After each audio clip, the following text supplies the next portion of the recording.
คุณเชื่อไหมครับว่าเมืองที่สวยขนาดนี้เนี่ยคือเมืองที่ซ่อนประวัติศาสตร์ที่โหดร้ายและดาร์กที่สุดเมืองหนึ่งในฝรั่งเศสที่นี่คือจุดจบของวีรสตรีโจนออฟอาร์คที่ถูกเผาทั้งเป็นที่นี่คือเมืองที่คนตายเยอะจนไม่มีที่ฝังแล้วต้องเอากระดูกไปยัดไว้บนหลังคาโรงเรียนคิดง่ายๆว่าใต้พื้นที่ที่คุณยืนอยู่มีร่างกระดูกจำนวนมหาศาลอยู่ข้างใต้ครับและนี่คือจุดกำเนิดของไวกิ้งที่เปลี่ยนจากโจรมาเป็นเจ้าของแผ่นดินเมืองที่กษัตริย์ริชาร์ดใจสิงห์รักมากจนสั่งให้ควักแค่หัวใจมาฝังไว้ที่นี่และนี่เป็นเมืองที่ต้องจ่ายเงินเพื่อขอกินของที่ชอบจนทำให้เกิดหอคอยสูงเสียดฟ้าอันนี้ขึ้นมาเขาเรียกว่าเป็นบัตเตอร์ทาวเวอร์หอคอยเนยหลายคนต้องงงว่าแล้วทำไมต้องเกี่ยวอะไรกันเนยเขาบอกว่าที่นี่สร้างด้วยการสมทบทุนจากคนที่บริจาคให้ศาสนาเพราะว่าอยากกินเนยและไม่ว่าจะเป็นที่ไหนในเมืองนี้จะมีเรื่องเล่าซ่อนอยู่ทุกซอกทุกมุมจากเมืองแห่งความตายสู่เมืองแห่งอาหารและการท่องเที่ยวรูอองแห่งฝรั่งเศส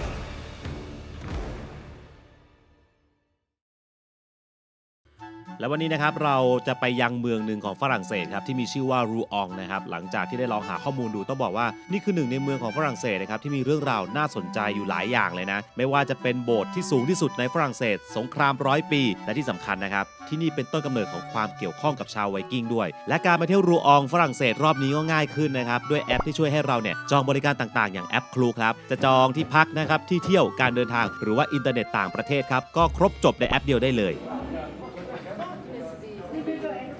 โอเคครับนะครับสวัสดีอีกรอบหนึ่งครับจากประเทศฝรั่งเศสเราอยู่ที่เมืองรูอองครับรูอองเนี่ยก็ต้องบอกว่านี่เป็นหนึ่งในเมืองที่สวยงามแต่ว่าเบื้องหลังมีประวัติศาสตร์ที่ดาร์กแบบเบอร์ต้นๆของฝรั่งเศสเหมือนกันนะฮะก็เนี่ยเดี๋ยวเราจะมาเที่ยวในเมืองนี้กันลืมบอกนะฮะวันนี้เรานอนกันที่เมอร์เคียวนะครับเมอร์เคียวรูอองซึ่งอยู่ติดกับโบสถ์ใช่อยู่ติดกลางเมืองทุกอย่างแบบคือออกมาปุ๊บเที่ยวเลยแต่ตอนรถเข้าอันนี้นิดนึงนะจะยากนิดนึงซับซ้อนหน่อยคือจริงๆเราต้องติดต่อโรงแรมมาก่อนเพื่อให้เขาเอาโค้ดให้นะครับเพราะมันอยู่ในเขตเมืองเก่าแล้วก็โรงแรมเนี่ยครับเราจองผ่านทางครุกได้เลยนะครับนี่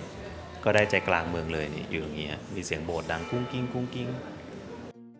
ตอนนี้เราอยู่ที่เมืองรูอองนะครับหรือว่าเมืองหลวงของแคว้นนอร์บังดีของฝรั่งเศสถ้าพูดถึงแคว้นนี้หลายคนจะนึกถึงเหตุการณ์ที่ชายหาดวันดีเดย์ในช่วงสงครามโลกครั้งที่2แต่มันมีอีกแฟกต์นึงที่น่าสนใจครับคือทุกคนรู้ไหมครับว่านอร์มังดีจริงๆแล้วเนี่ยครับมาจากคำว่านอร์แมนนะครับหรือว่านอร์สแมนนะซึ่งแปลตรงตัวเลยนะครับก็คือคนจากทางเหนือหรือว่าชาวไวกิ้งนั่นเองนะใช่ครับแคว้นนอร์บังดีและเมืองรูอองเนี่ยมีความเกี่ยวข้องกับชาวไวกิ้งโดยตรงเลยฮะแล้วชาวไวกิ้งเนี่ยมามีส่วนเกี่ยวข้องกับที่นี่ได้ยังไงใช่ไหมครับอันนี้ต้องย้อนกลับไปครับในช่วงศตวรรษที่8ครับช่วงนั้นเนี่ยชาวไวกิ้งเนี่ยออกปล้นสะดมตามเมืองชายฝั่งในยุโรปครับและหนึ่งในนั้นคือดินแดนของฝรั่งเศสหรือว่าอาณาจักรแฟรงก์ในสมัยนั้นเองนะเวลาผ่านไปครับจนถึงปี911ครับกษัตริย์ชาร์ลส์ที่3ของฝรั่งเศสเนี่ยตัดสินใจทำข้อตกลงกับชาวไวกิ้งครับโดยยกดินแดนแถวรูอองแล้วก็ปากแม่น้ำแซนเนี่ยให้กับกลุ่มไวกิ้งซึ่งนำโดยโรโรแลกกับการให้โรโรเนี่ยนะครับช่วยป้องกันดินแดนจากไวกิ้งกลุ่มอื่นๆนะครับซึ่งโรโรเองนะครับเป็นผู้นำไวกิ้งที่เก่งมากๆครับหลังจากนั้นเนี่ยเขาก็กลายเป็นผู้ปกครองคนแรกของนอร์มังดีครับทำให้รูอองเนี่ยนะครับกลายเป็น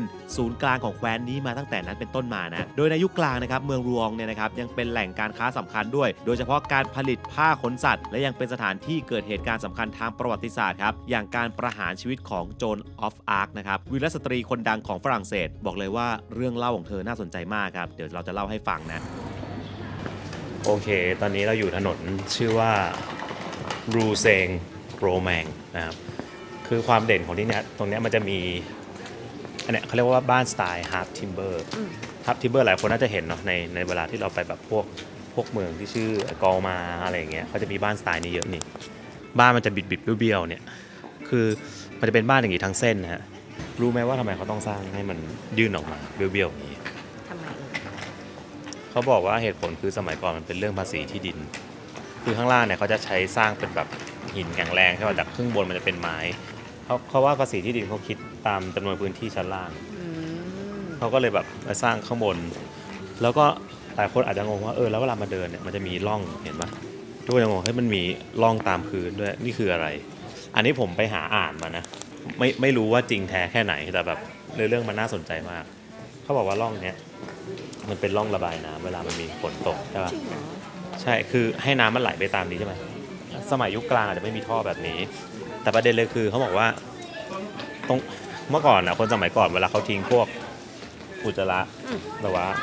เขาจะ สิ่งปฏิกูล เขาจะโยนมาลงตรงนี้ ใช่แล้วให้น้ำฝนนะช้าล้างไป ไม่รู้นะอันนี้อ่านมาแล้วดูดิบางหลังเห็นปะมันยื่นออกมาเยอะมากแบบเนี่ยยิ่งชั้นสูงยิ่งยื่นออกมาเยอะนะฮะ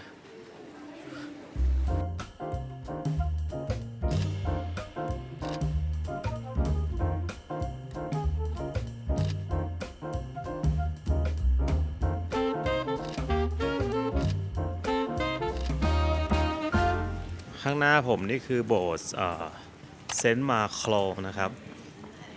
คือคนส่วนใหญ่จะเดินผ่านที่นี่ไปเฉยเพราะว่าจริงๆส่วนใหญ่ไปแบบพวกนอตเทอร์ดามอะไรอย่างงี้มากกว่าใช่ไหมแต่จริงๆที่นี่เขาบอกว่าสวยมากนะครับมันเป็นแบบสถาปัตยกรรมที่เขาออกแบบแหลมๆนี่เหมือนเพลิงเขาใช้คำว่าเหมือนเพลิงนะเหมือนไฟเผาซึ่งเข้ากับเมืองนี้นะฮะดูดิสวยมากแต่ได้เห็นนะครับว่าโบสถ์นี้ก็ออกแบบมาสำหรับคนเป็นเพราะว่าทุกคนก็จะมาที่โบสถ์ใช่ไหมครับเพื่อสวดภาวนาแต่ในช่วงที่มีกระโรคระบาดนะครับ Black Death เกิดขึ้นเนี่ยเขาบอกว่าลานตรงโบสถ์เนี่ยครับไม่สามารถเก็บศพได้พอครับจึงต้องมีการสร้างพื้นที่ด้านหลังขึ้นไปอีกที่เรากำลังจะไปและพื้นที่ด้านหลังนั้นเป็นพื้นที่สำหรับคนตายครับอะไรเรามาเจอมีอะไรก็ไม่รู้ เต็มไปหมด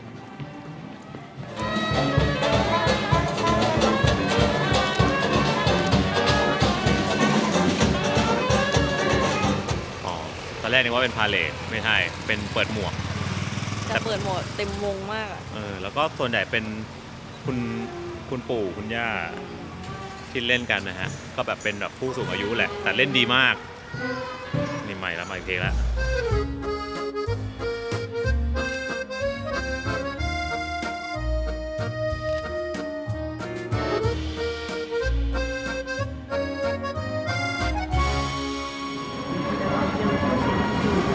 แล้วนะครับที่นี่คือแอดแซงมาครูนะครับจากอดีตเมื่อก่อนเป็นอารมณ์ก็คือสุสานแหละแล้วก็เปลี่ยนมาเป็นโรงเรียนศิลปะแล้วก็ปัจจุบันก็มาเป็นแบบเหมือนเป็นฟิลแบบอาร์ตที่ให้คนมาดูงานได้แล้วก็มีคุณค่าทางประวัติศาสตร์นะเดี๋ยวเข้าไปดูและตรงนี้ที่ทุกคนเห็นอยู่นี่ครับคือสุสานและที่เก็บกระดูกที่มีอายุกว่า600ปีนะครับเราอยู่กันที่แอดแซงมาคลูนะครับจุดเริ่มต้นของสถานที่นี้ครับคือต้องย้อนกลับไปก่อนนะในศตวรรษที่14ช่วงนั้นเนี่ยยุโรปกำลังเผชิญปัญหาอย่างหนักหลายอย่างเลยนะครับโดยเฉพาะเรื่องหนึ่งครับซึ่งดังมากๆอยู่แล้วนั่นคือการโรคครับที่ฆ่าชีวิตผู้คนไปจำนวนมากเมืองรูองเองเนี่ยนะครับก็ได้รับผลกระทบเช่นกันสุสานเดิมนะครับเริ่มไม่เพียงพอเขาก็เลยต้องสร้างสุสานแห่งนี้ขึ้นมาเพิ่มเติมแต่พอเวลาผ่านไปถึงศตวรรษที่16นะครับสุสานเนี่ยก็กลับมาแออัดอีกครั้งหนึ่งครับคราวนี้เนี่ยเขาก็เลยต้องสร้างอาคารระเบียงขึ้นมาครับเพื่อใช้พื้นที่ใต้หลังคาเป็นที่เก็บกระดูกเพิ่มครับระเบียงที่เห็นนะครับถูกสร้างขึ้นอย่างประณีตนะครับเสาต่างๆเนี่ยจะมีภาพแกะสลักนะครับดองมาคาร์ฟนะครับซึ่งเป็นงานศิลปะแบบยุคกลางที่สื่อถึงความตายเพื่อเตือนใจผู้คนนะครับว่าชีวิตนั้นเนี่ยไม่เที่ยงนะฮะและสิ่งหนึ่งที่ยังคงถูกพูดถึงอยู่ตลอดนั่นคือมัมมี่แมวครับเป็นร่างของแมวที่เหมือนถูกสตาร์ฟเอาไว้นะครับพบตอนมีการบูรณะอาคารนะครับส่วนที่ว่ามันมาอยู่ที่นี่ได้ยังไงเนี่ยนะครับจนถึงตอนนี้ก็ยังไม่มีคำตอบแน่ชัดนะครับบางคนเดาว่ามันอาจจะติดอยู่ในผนังมาตั้งแต่ตอนก่อสร้างก็ได้แล้วทุกคนล่ะครับคิดว่าเรื่องของเจ้าแมวตัวนี้เป็นยังไงจะบอกว่าตรงเนี้ยถ้าเป็นตอนกลางคืนดูน่ากลัวอยู่นะเพราะว่าต้นไม้ดูดิมันเหมือนมือคนดูดิมือคนเล็บยาวๆเล็บยาวๆเนี่ยแล้วรอบๆยังเป็นกระโหลกอีกอันนี้ก็เป็นรูปให้ดูว่าเนี่ยเห็นปะเขาขนศพขนร่างมาเสร็จปุ๊บเนี่ยก็ฝังลงไปแล้วก็โครงกระดูกเก่าเนี่ยก็คือเอาไว้ใต้หลังคาซึ่งตอนนี้ยังมีไหมเขาบอกว่าไม่มีแล้วน่าจะนะข้อมูลเขาบอกว่าโครงกระดูกกะโหลกอะไรอย่างเงี้ยย้ายออกไปหมดแล้วนะครับอยู่แบบที่ผนึกใต้หลังคาเราเห็นนั้นถูกย้ายไปตั้งแต่ปลายศตวรรษที่18แล้วแต่ที่อยู่ใต้เท้าเรายังมีอยู่ใช่ก็คือศพที่ฝังอยู่ในดินนะครับตรงลานกว้างๆเนี่ยที่มีต้นไม้เก้าอี้ให้นั่งเล่นนะฮะไม่ได้ถูกขุดออกไปนะครับเขาบอกว่ากระดูกที่เคยกองอยู่บนหลังคาถูกย้ายออกไปนอกเมือง200 กว่าปีก่อนเพราะมันเหม็นจนชาวบ้านเขาร้องเรียนกระดูกมันน่าจะไม่รู้เหมือนกันนะโอ้โหมีเพลงแล้วแบบ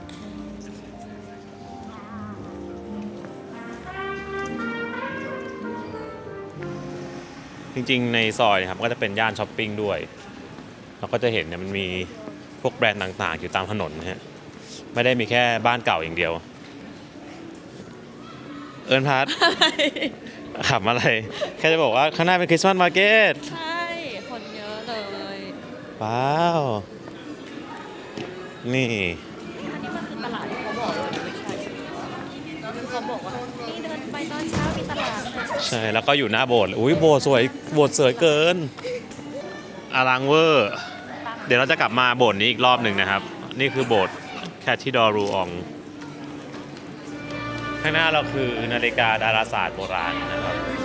เดินออกจากวิหารไม่กี่นาทีครับเราจะเจอกับหนึ่งสัญลักษณ์สำคัญของเมืองรูอองครับนั่นคือนาฬิกาโบราณเลอโกรสออโลสนะครับซึ่งในภาษาไทยเนี่ยแปลตรงตัวเลยนะครับว่านาฬิกาใหญ่นั่นเองนะนาฬิกาแห่งนี้นะครับต้องบอกว่าถูกสร้างขึ้นตั้งแต่ช่วงปลายศตวรรษที่ 14 และนับเป็นหนึ่งในกลไกนาฬิกาที่เก่าแก่ที่สุดในฝรั่งเศสที่ทุกวันนี้ยังทำงานอยู่นะครับคือหน้าปัดของมันเนี่ยครับเป็นสไตล์เรเนซองส์ใช่ไหมและมีแค่เข็มเดียวเท่านั้นนะฮะสำหรับบอกเวลาเป็นชั่วโมงและตรงปลายเข็มเนี่ยจะเป็นรูปแกะนะครับซึ่งสื่อถึงความสำคัญด้านการค้าขนแกะในเมืองนี้ในสมัยก่อนเนี่ยนะและปัจจุบันนะครับมีการติดตั้งระบบไฟฟ้าเข้าไปในนาฬิกาแล้วแต่เสน่ห์นาฬิกาเนี่ยก็ยังคงอยู่เหมือนเดิมนะครับซึ่งเวลาเราไปเที่ยวเมืองต่างๆในยุโรปเนี่ยนะครับเรามักจะเห็นนาฬิกาสาธารณะที่หน้าตาเป็นแบบนี้อยู่ตามจัตุรัสเพราะมันเป็นเหมือนกับสัญลักษณ์ของความเจริญและเทคโนโลยีในยุคกลางที่ยังหลงเหลืออยู่นั่นเอง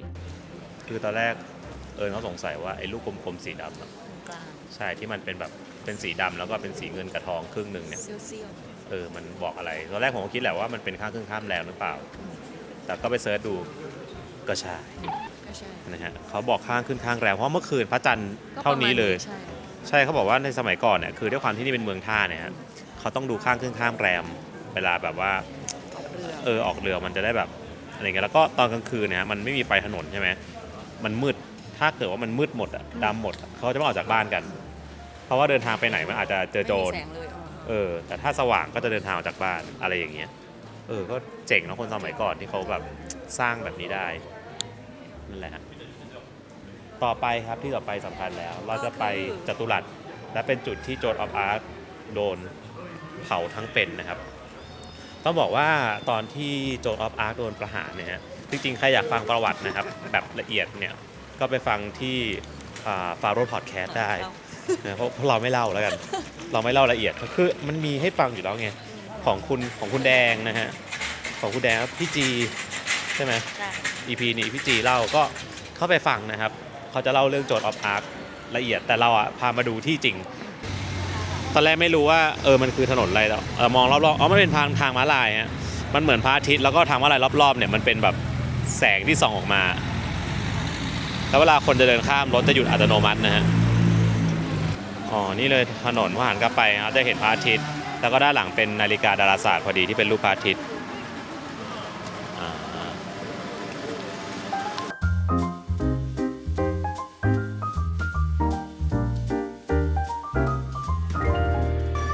ถึงแล้วครับนี่คือจัตุรัส Place du Vieux-Marché นะฮะก็นี่เป็นจุดที่โจนออฟอาร์คเนี่ยถูกประหารชีวิตนะครับด้วยการเผาทั้งเป็นนะครับแล้วก็ตรงเนี้ยมันจะมี Catholic Church of Saint Joan of Arc ด้วย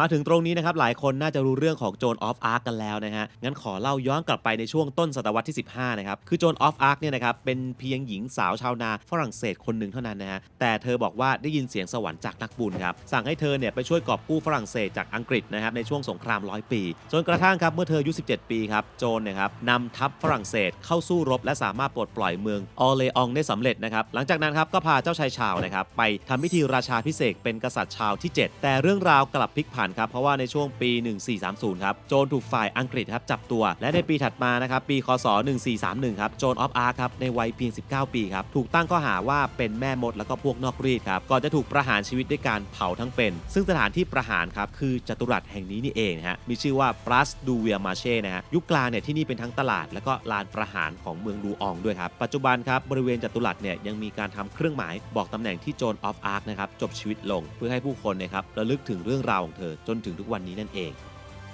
ส่วนอันนี้โบสถ์ที่สร้างมาทีหลังนะครับเขาออกแบบให้เหมือนกับเปลวเพลิงใช้ประหารโจนออฟอาร์แล้วก็เหมือนเรือไวกิ้งคว่ำใช่เพราะว่าล้อกับประวัติศาสตร์ไวกิ้งนะครับว่าแบบที่นี่ก็เป็นชาวไวกิ้งมาตั้งรกรากด้วย และถัดจากจัตุรัสนี้ไปเพียงไม่กี่ก้าวนะครับเราจะเจอกับโบสถ์เซนต์โจนออฟอาร์คครับซึ่งเป็นโบสถ์ที่ถูกสร้างขึ้นเพื่ออุทิศให้กับเธอโดยเฉพาะนะฮะโดยหลังจากที่โจนเนี่ยถูกประหารไปประมาณ20กว่าปีแล้วเนี่ยนะกษัตริย์ชาวที่7ครับได้สั่งให้รื้อคดีขึ้นมาพิจารณาใหม่ครับซึ่งมีการสอบสวนอย่างละเอียดนะฮะแล้วก็ในปี1456เนี่ยนะครับก็มีคำตัดสินให้ยกเลิกคำตัดสินเดิมนะครับถือว่าเป็นการล้างมลทินและคืนความบริสุทธิ์ให้กับเธอจากหญิงสาวชาวนาครับโจนได้กลายเป็นวีรสตรีผู้พลีชีพเพื่อฝรั่งเศสและอีกหลายศตวรรษต่อมาครับในปี 1920 เธอก็ได้รับการประกาศให้เป็นนักบุญอย่างเป็นทางการซึ่งโบสถ์แห่งนี้ครับสร้างขึ้นเพื่อรำลึกถึงเธอตัวอาคารนะครับเป็นสถาปัตยกรรมแบบสมัยใหม่นะฮะสร้างเสร็จในปี 1979 ส่วนดีไซน์ของโบสถ์ครับมีความหมายนะฮะได้รับแรงบันดาลใจมาจากเปลวไฟซึ่งเป็นสัญลักษณ์ของกองเพลิงที่ใช้ในการประหารโจรนั่นเองนะฮะและยังสื่อถึงรูปทรงของเรือไวกิ้งที่คว่ำอยู่นะครับซึ่งก็เชื่อมโยงกับประวัติศาสตร์ของเมืองรูอองและแคว้นนอร์มังดีนั่นเอง แล้วตอนแรกเราเห็นร้านนี้ครับอุ้ยแบบร้านนี้แบบตัวแบบธงมีไฟแบบน่ารักมากนะฮะเขาบอกว่านี่คือร้านอาหารที่เก่าแก่ที่สุดในประเทศฝรั่งเศสตั้งแต่ปี 1345 ถูกต้อง แม่นไหม ใช่เก่งมาก อ่านตรงนั้น กำลังเปิดอยู่เลยอุ๊ยเก่งมากจำได้ 1345 ทุกคนตอนนี้ปี 2025 ก็เวลาผ่านมาแล้วครับประมาณ600เท่าไหร่วะ680 ปีใช่ไหมวะใช่ ตกเลข ประมาณเอาง่ายตีไปเลยเกือบ700 ปีนะครับ700 ปีทุกคนแล้วเขาบอกว่าร้านเนี้ยคือถ้าคุณจะกินมันต้องจองคือเราไม่ได้จองนะ ต้องจองอย่างน้อยล่วงหน้า48ชั่วโมงก็คือเมนูขึ้นชื่อที่จะเป็น Braised Duck นะฮะก็ถ้าใครมีโอกาสมาก็มาลองดูได้นะครับแต่ว่ามันจะมีอ่านมาเขาบอกว่ามันมีคำพูดของคือร้านเนี้ยก็คืออยู่มาตั้งแต่ตอนที่โจนออฟอาร์ค หรอ โดนประหารใช่เพราะตอนนั้นตอนโดนประหารแปลว่าคนที่นั่งกินในร้านเนี้ยวันนั้นเนี่ยครับถือว่าเป็นพยานที่เห็นวันประหารด้วย เพราะว่ามันอยู่ตรงหน้าร้านประหารพอดีเนี่ยฮะร้านประหารคือข้างหลังเรา มิชลินด้วยนะปี 2019 ใช่แล้วร้านนี้อยู่ข้างหน้า นี่คือหลักฐานทางประวัติศาสตร์นะครับทุกคนถ้าเรามาลิงก์เราจะบอกเฮ้ยโหร้านนี้อยู่มาตั้งแต่ตอนนั้นอะอันนี้คือที่ผมบอกร้านเมื่อกี้นะครับว่าเป็นร้านที่เปิดมาตั้งแต่โอ้โหนานแล้วนี่ก็คือมีรูปนะฮะเก่าแก่มากดารามาเต็มไปหมด ไม่มี ฮะ ไม่มี นี่เราไม่ได้จองครับเราเลยลองแกล้งมาถามเผื่อ แต่เขาก็ให้การมาบอกว่าถ้าคืนนี้ลองโทรมาจองก่อนก็ได้ โอเคอุ้ยนี่ควีนอลิซาเบธเหรอ ใช่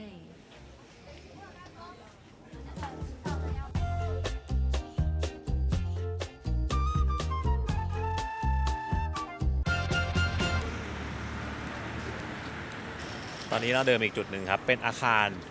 เขาเรียกว่าเพอร์ลามองเดอนอร์มังดี ส่วนตรงนี้ครับถือว่าเป็นอีกหนึ่งสถานที่สำคัญทางประวัติศาสตร์ของเมืองรูอองเลยนะเรากำลังอยู่ที่ปาเลอมองเดอนอร์มองดีนะครับเป็นศาลสูงสุดของแคว้นนอร์มังดีความโดดเด่นอย่างแรกของที่นี่ครับคือสถาปัตยกรรมที่สวยงามมากนะฮะอาคารเนี่ยถูกสร้างขึ้นในช่วงปลายยุคกลางครับบนพื้นที่ที่เคยเป็นของย่านชาวยิวมาก่อนนะซึ่งถูกทำลายไปหลังจากเหตุการณ์ขับไล่ชาวยิวในปี 1306 นะฮะส่วนสไตล์สถาปัตยกรรมของอาคารนะครับเป็นการผสมผสานกันระหว่างโกธิกแบบฟรองบัวยองและเรเนซองส์นั่นเองลวดลายต่างๆนะครับปราณีตแล้วก็ดูหรูหรามากนะครับจนกลายเป็นหนึ่งในงานสถาปัตยกรรมที่โดดเด่นที่สุดของเมืองแต่นอกจากความสวยแล้วเนี่ยครับสิ่งหนึ่งที่หลายคนจะสังเกตได้ทันทีครับคือรอยกระสุนบนผนังอาคารครับรอยเหล่านี้นะครับเกิดขึ้นในช่วงสงครามโลกครั้งที่ 2จนภายหลังครับพอมีการบูรณะอาคารนะครับพวกเขาก็ตัดสินใจไม่ลบร่องรอยเหล่านี้เพื่อเป็นเครื่องเตือนใจถึงความสูญเสียและผลที่ตามมาของสงครามนั่นเอง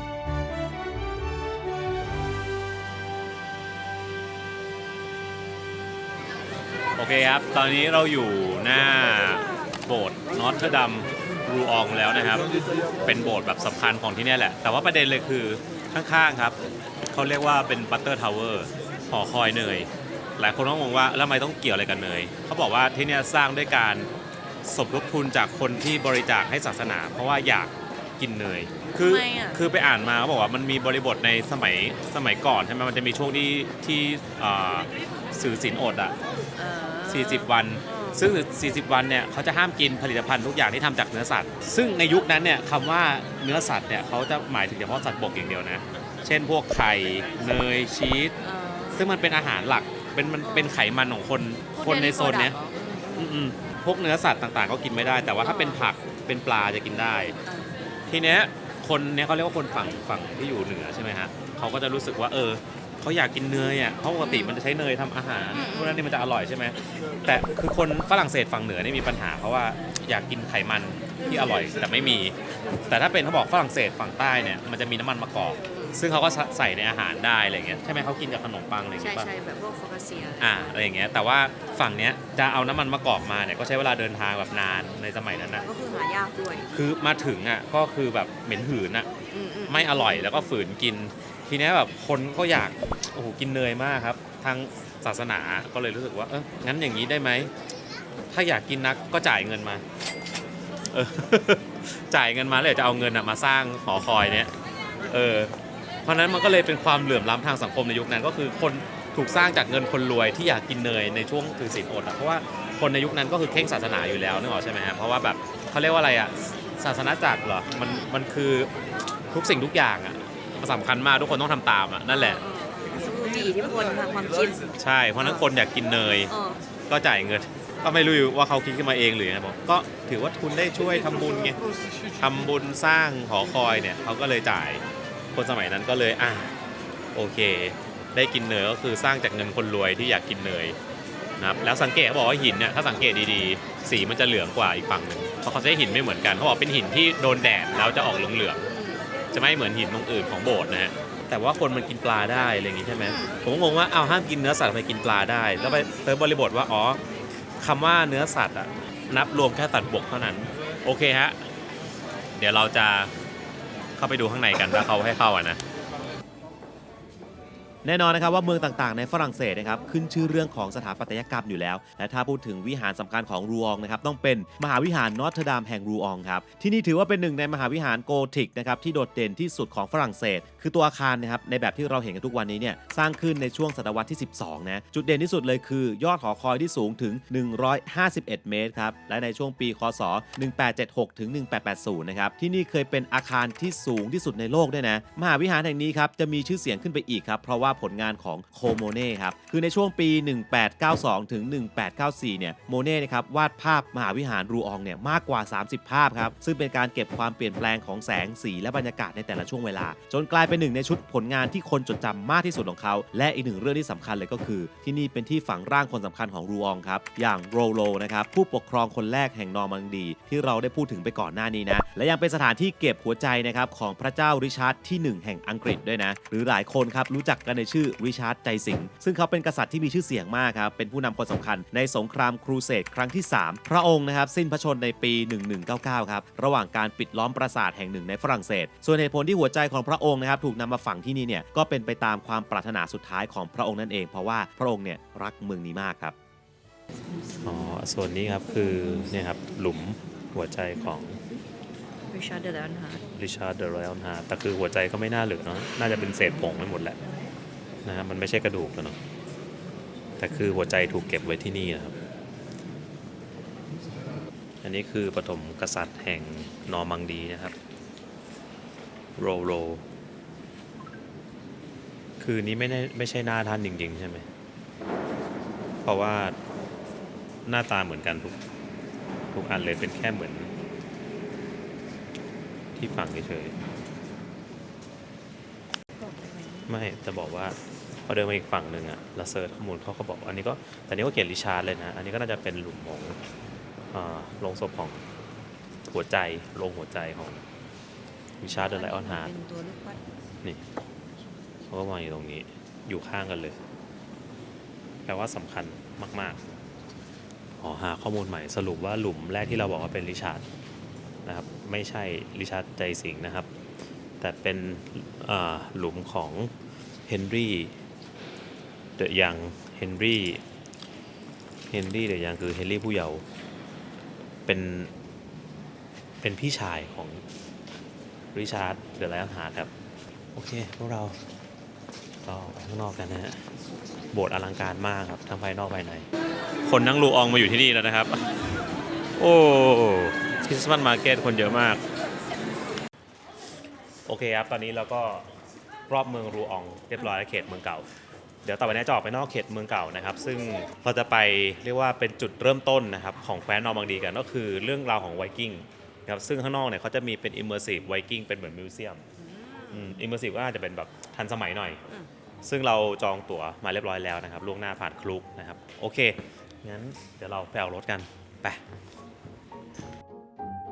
หลายๆคนอาจจะรู้สึกว่ารูอองเนี่ยชื่อไม่ค่อยคุ้นเลยใช่ไหมครับแล้วก็อาจจะกังวลว่ามันน่าเที่ยวไหมมันเที่ยวยากหรือเปล่าจริงๆแล้วเนี่ยนะครับไม่ว่าจะเมืองไหนในฝรั่งเศสนะครับเที่ยวไม่ยากนะครับยิ่งถ้าคุณมีแอปคลูกนะครับที่มีให้จองครบจบในแอปเดียวยิ่งง่ายครับอย่างรอบนี้ครับเราเช่ารถจากปารีสนะครับมาเที่ยวหลายๆเมืองในฝรั่งเศสใช่ไหมก็สามารถจองผ่านแอปคลูกได้เลยนะครับรถเช่าก็มีให้เลือกหลายรุ่นเลยนะและเราเนี่ยก็สามารถเลือกประกันในการจองครั้งเดียวได้ด้วยนะครับสะดวกมากหรืออย่างโรงแรมนะครับที่พักในเมืองนี้ก็มีให้เลือกเยอะมากครับอย่างรอบนี้ครับเราพักตรงใจกลางเมืองรูอองเลยนะรวมถึงที่เที่ยวต่างๆเนี่ยสามารถจองตั๋วล่วงหน้าได้เลยนะครับพอไปถึงหน้างานเนี่ยครับก็ไม่ต้องต่อคิวครับแพลนเที่ยวเราจะได้ไม่สะดุดอีกอย่างหนึ่งที่ดีมากเลยครับคืออินเทอร์เน็ตต่างประเทศครับเราสามารถซื้อ eSIM นะครับเพื่อใช้อินเทอร์เน็ตโรมมิ่งต่างประเทศในคลุกได้เลยไปกี่วันใช้อินเทอร์เน็ตเท่าไหร่นะครับหรือว่าอยากได้แบบไม่ต้องกังวลว่าเน็ตจะหมดนะครับอินเทอร์เน็ตแบบ Unlimited ก็มีให้เลือกนะเพราะฉะนั้นนะครับใครจะไปเที่ยวไหนครับจองผ่านคลุกได้เลยจองง่ายสะดวกแน่นอน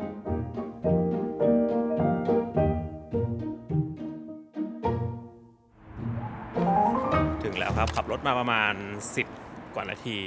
ข้ามสะพานมาครับข้ามแม่น้ำแซนมาแล้วแบบโอ้โหตรงนี้ก็เป็นโซนแบบเขาเรียกว่าอะไรอะท่าเรือซึ่งก็บรรยากาศดีอีกแบบหนึ่งนะสมัยใหม่หน่อยคาเฟ่มีแบบ co-working space ใช่แต่เดี๋ยวเราจะเข้าไปที่นี่ครับ The Viking Immersive Exhibition Ticket นะฮะตอนนี้เราซื้อตั๋วมาแล้วฮะนี่จองล่วงหน้าได้เป็นทิเก็ตแบบนี้อันนี้ซื้อล่วงหน้าผ่านคลุกได้เลยนะครับแล้วก็เขาจะให้เลือกรอบด้วยนะไม่ใช่ว่ามารอบไหนก็ได้นะเลือกรอบนะครับซึ่งตอนเราซื้อเนี่ยเหลืออยู่3รอบด้วยกันเราเลยเลือกซื้อประมาณ4 โมงเย็นนะครับเดี๋ยวเราเข้าข้างในกัน เราอยู่กันที่สุดท้ายแล้วนะครับนี่คือ Cité Immersive Viking นะครับที่นี่คือมิวเซียมที่เล่าเรื่องราวของชาวไวกิ้งในภูมิภาคนี้ตั้งแต่ต้นกำเนิดการเดินทางการตั้งรกรากไปจนถึงอิทธิพลที่พวกเขานะครับทิ้งไว้ในนอร์มังดีนั่นเองนะแต่ที่พิเศษคือมันไม่ใช่มิวเซียมแบบเดิมนะครับที่แบบเดินอ่านป้ายธรรมดาใช่ไหมเพราะที่นี่คือมิวเซียมแบบ Immersive นะครับใช้เทคโนโลยีต่างๆนะครับทั้งภาพแสงเสียงทำให้เราเนี่ยเหมือนหลุดไปอยู่ในเหตุการณ์จริงๆนะฮะด้านในมิวเซียมนะครับจะถูกแบ่งออกเป็นหลายโซนหลายห้องเลยครับแต่ละส่วนเนี่ยก็จะพาเรานะครับไล่ลำดับเรื่องของไวกิ้งไปทีละช่วงครับเดี๋ยวเราจะไปดูกันนะครับว่าปฐมกษัตริย์นะครับแห่งแคว้นนอร์บังดีนะครับซึ่งมาจากชาวไวกิ้งเนี่ยครับมีที่มาที่ไปอย่างไรนี่พอเขาเล่าสตอรี่ไลน์นะครับบาบาเรียเนี่ยคือเหมือนคนเถื่อนนะครับอินกอลคือแบบไอทิศเหนือใช่ไหมแล้วก็เขาก็ล่องเรือมาถึงโอ้นี่ไงเขาเจอนอร์มังดี911Thank you ว้าว ประตูเปิดให้ออโต้เลย ใช่ มันมีนับเวลาเขาบอกว่าอะไรฮะ เมื่อกี้อธิบายว่าอะไรสั้น ให้ follow the route ตามนี้ได้เลย แล้วก็ โอเค มันจะมีห้องตรงกลางให้เราดูแบบเป็นวิดีโอได้ จะอยู่นานแค่ไหนก็ได้ ๆ โอเค ให้เราตามปฐมกษัตริย์ไป ตามโรล นี่ใช่ไหมท่านมองหน้าเรามาแล้วปิดประตูดังแฮะอ๋อไม่ประตูปิดแล้วหุยเท่อะ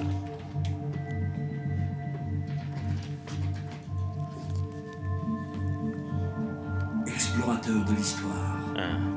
Vous voici désormais il y a plus de 1000 ans, sur cette terre normande plongée dans la terreur des assauts vikings. Les hommes du Nord. C'est vrai, sur les choses immenses. Des soldats, je suis un baptiste.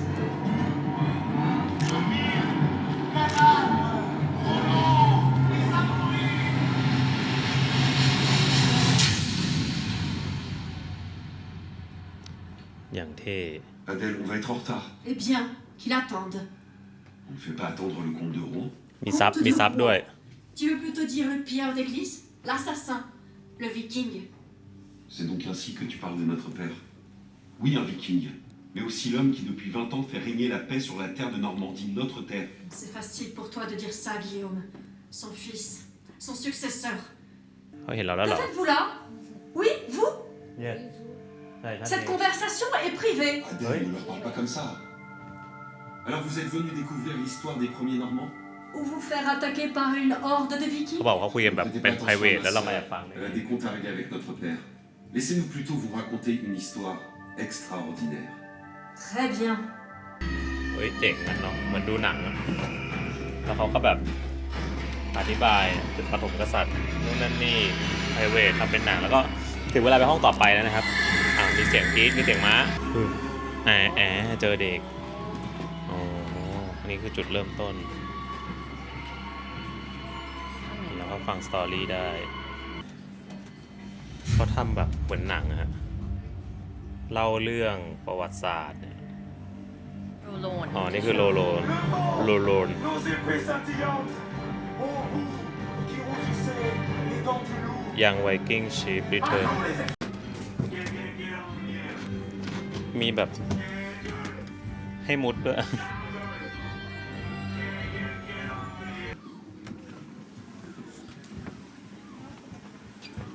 ว้าว อธิบายเรื่องการเขาเรียกอะไรอะทอผ้าของชาวไวกิ้งตอนนั้นโอ้ยทำดีจัดอะเหมือนเรานั่งมีส่วนร่วมจริงๆนะเขาถ่ายจอเป็นกองไฟใช่ไหมเนี่ยแล้วก็ผู้หญิงชาวไวกิ้งนี่เขาก็เหมือนนั่งด้วยกันอะสมมติว่าเราหยิบรูปหมามาแล้วไงต่อ แล้วก็ต้องแมทช์กันไหม มันจะรู้ได้ไงว่าแมทหรือไม่แมท อุ้ยอันนี้คือตัว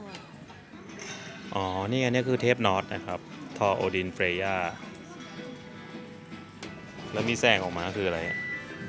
ถูกต้องไง correct อ๋อ งั้น อันนี้คืออะไรเนี่ย นก โอดินเป็นนกหรือเปล่า correct เลยเหรอ ทำอะไรครับ ผูกเชือกนี่ อ๋อ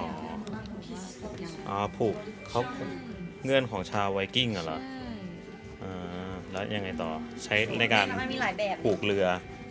Lui aussi a été มีสอนด้วยนะฮะ Je sais Oui, aussi dis, qu'il a beaucoup fait la guerre. Et qu'il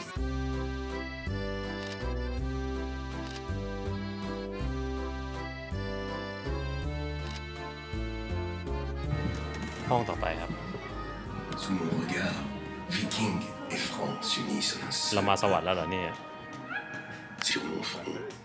me lave de la violence versée. Bah non, ça a bailli. La tapisserie de Bayeux, Loulou. L'ange d'Étretat, เขาก็มีอธิบายเพิ่มนะครับว่าเนี่ยในช่วงออทัมปี 911 เนี่ยสัญญาในสันติภาพก็เริ่มต้นขึ้นระหว่างสแกนดิเนเวียนกับเดอะแฟรงก์ก็คือฝรั่งเศสนั่นแหละ ก็คือเขาทำสัญญากันกับกษัตริย์คิงชาร์ลที่ 3 นะครับเพื่อที่จะเป็นผู้ปกป้องอาณาจักรดินแดนแห่งแม่น้ำแซนแห่งนี้ฮะแล้วก็เริ่มแบบสินจุ่มนี่เป็นชาวคริสต์นะครับในปี 1912 อันนี้คืออะไรนะ put your elbow on the round table อุ้ยอันนี้น่าสนใจบอกให้เอาศอกมา les jours leur descendent, revenus d'ailleurs, que j'assurerai la trop longue guerrier au destin énigmatique était entouré de récits mystérieux qui nourrissaient l'imagination. อ๋อมันเสียงมันเด้งผ่านข้อศอกแล้วเข้ามาในหู était si imposant que nul cheval ne pouvait le porter. Ainsi naquit le เฮ้ย surnom ได้ยินชัดจริงด้วย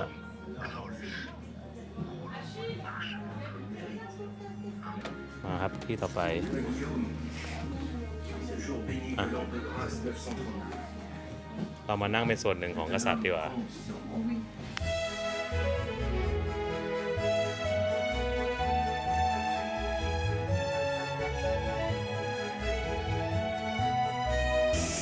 ก็จะบอกว่า ว่า หมวกอันเนี้ยน่าจะน้ำหนักเท่าของจริง ประมาณ หนัก ประมาณ มาก กี่กิโลประมาณ หนักแบบหืมใส่ไปได้ยังไงอะ อุ้ย3 กิโลได้นะอันเนี้ย หนักมาก เลย แต่ก็คือรู้เลยว่าฟาดมา ถ้าไม่ได้แข็งแรงจริงอ่ะ ไม่เข้า ก็คือตอนนี้นะคะเราพบว่าสิ่งเนี้ยในกล่องนี้มันคือคอสตูมชาวไวกิ้ง อันนี้เป็นหนังสัตว์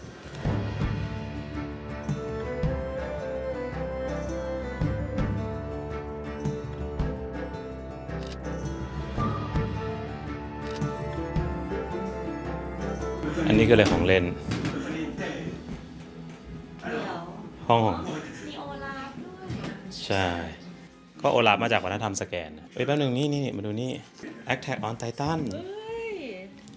มาจากนี่ด้วยเหรอ ใช่ เพราะว่า many elements adapt from Scandinavian mythology for example the original Titan is named after the first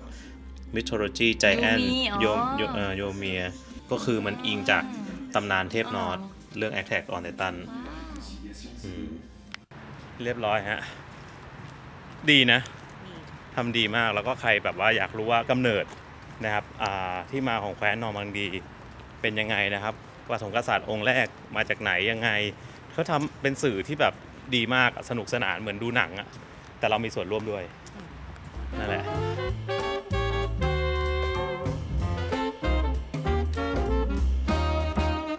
โอเคครับและตอนนี้ครับเราก็จะเดินทางกันต่อแล้วครับต้องบอกว่ารูอองเนี่ยเป็นหนึ่งเมืองที่เหนือความคาดหมายนะตอนแรกเนี่ยผมตั้งใจมาตามรอยใช่ไหมครับวีรสตรีของฝรั่งเศสโจนออฟอาร์คแล้วคือแบบ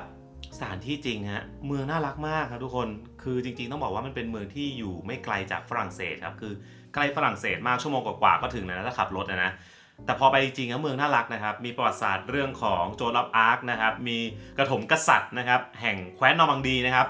เรื่องของไวกิ้งนะครับที่เดินทางมาในตอนนั้นบอกเลยว่าโอ้โหแบบแต่ละอย่างนี่คือมีอะไรให้เราตามรอยเยอะมากนะฮะเพราะนั้นก็เป็นอีกที่หนึ่งครับที่อยากแนะนำให้ทุกคนนะครับลองมาเที่ยวดูกันนะฮะและสุดท้ายนะครับจะบอกว่าจะไปเที่ยวเมืองไหนครับอยากเที่ยวได้แบบสะดวกนะครับและแพลนไม่สะดุดแนะนำให้จองผ่านแอปคลุกได้เลยนะครับทั้งสะดวกแล้วก็ง่ายกว่าครับจองได้หมดเลยนะครับทั้งที่เที่ยวแล้วก็บริการต่างๆและนอกจากที่ฝรั่งเศสแล้วเนี่ยนะครับยังครอบคลุมอีกหลายๆเมืองในประเทศต่างๆทั่วโลกเลยนะฮะและยังมีกิจกรรมให้เลือกอีกมากกว่า 100,000 กิจกรรมครับผมบอกเลยว่าอันนี้ตอบโจทย์ทุกไลฟ์สไตล์แน่นอนนะครับจบครบในแอปเดียวนะครับถ้าใครยังไม่มีคลุกนะครับผมก็สามารถเข้าไปดาวน์โหลดได้เลยนะครับที่ App Store หรือว่า Play Store ได้เลยนะอันนี้ก็บอกเลยว่าสะดวกสบายมากครับส่วนใครครับถ้าชอบคลิปนี้อยากสนับสนุนเรานะอย่าลืมกดไลค์กดแชร์กด Subscribe ให้เราด้วยนะครับไปเลยครับ และตอนนี้นะครับถ้าใครกำลังดูใน YouTube อยู่นะครับเรามี Membership นะครับเปิดให้ทุกคนเนี่ยเข้ามาสมัครกันแล้วนะเดือนละประมาณ80 บาทครับคุณจะได้รับเป็นอีโมจิพิเศษที่ใช้ได้เฉพาะสมาชิกและมี Loyalty Badge นะครับซึ่งเป็นชาวบ้านวิลสันนะครับซึ่งแต่ละอันนะครับจะไม่เหมือนกันนะก็จะบอกว่าคุณเป็นผู้สนับสนุนเรามาแล้วกี่เดือนนะครับและเดี๋ยวในอนาคตครับเราอาจจะมีคอนเทนต์พิเศษนะครับสำหรับ Member ด้วยครับก็รอติดตามกันนะเพราะฉะนั้นนะครับใครอยากสนับสนุนเรากับทีมงานครับไปกดสมัครเลย